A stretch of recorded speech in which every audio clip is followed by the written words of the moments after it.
Hello everyone, this is Grandmother Wind, Andrea Menard, with another message from the Patchwork Grandmothers.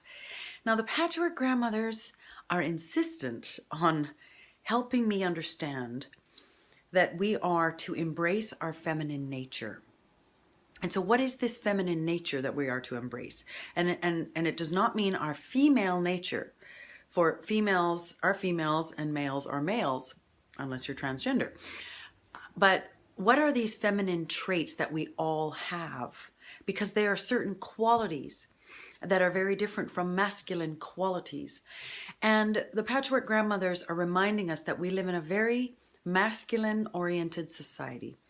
So the traits that are valued in our society are things like busyness, doing, activity, action, success, movement.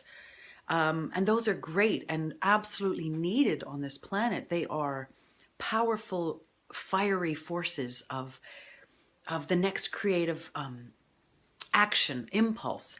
But in order for impulses to occur, an idea has to happen. Impulses, creativity itself is a feminine trait.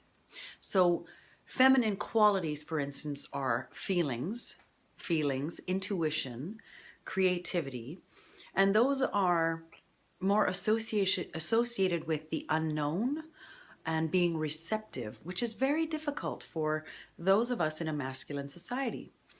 Now, for many of us, having feminine qualities, we were trained that that was weakness.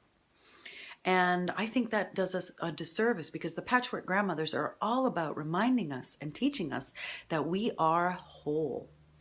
That in order to be whole, though, feminine and masculine qualities need to be both practiced. They need to be embraced as two sides of the whole.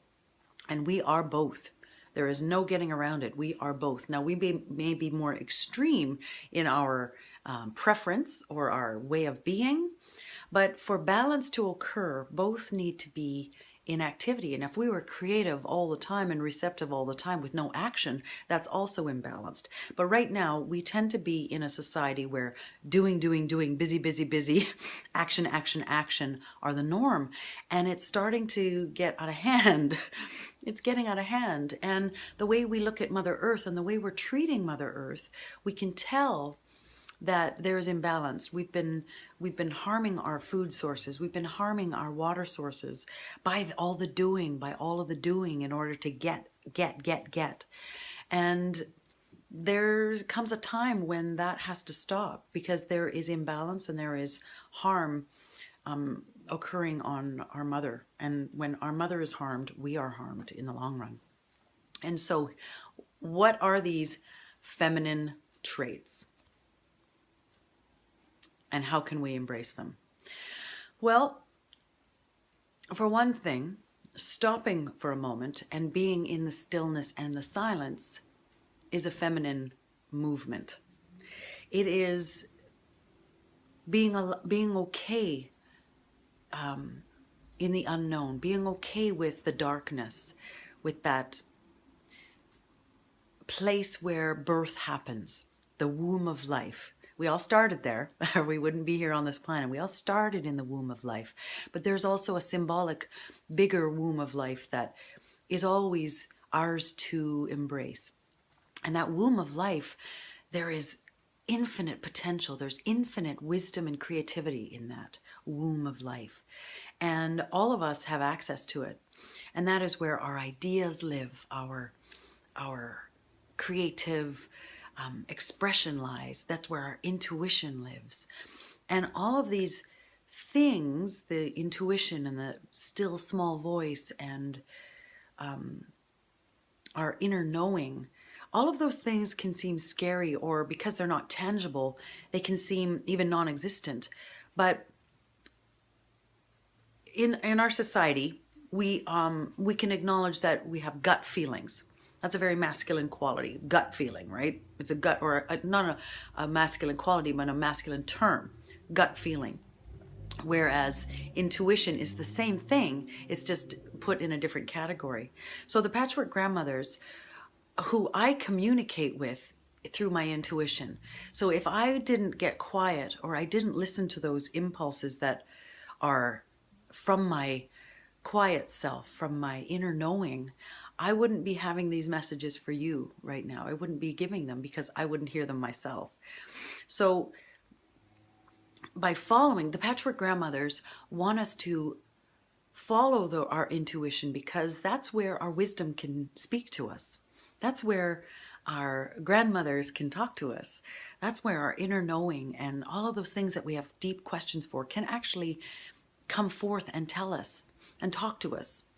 And so creativity, artists are very familiar with that feminine trait, because that's where they go to create their work.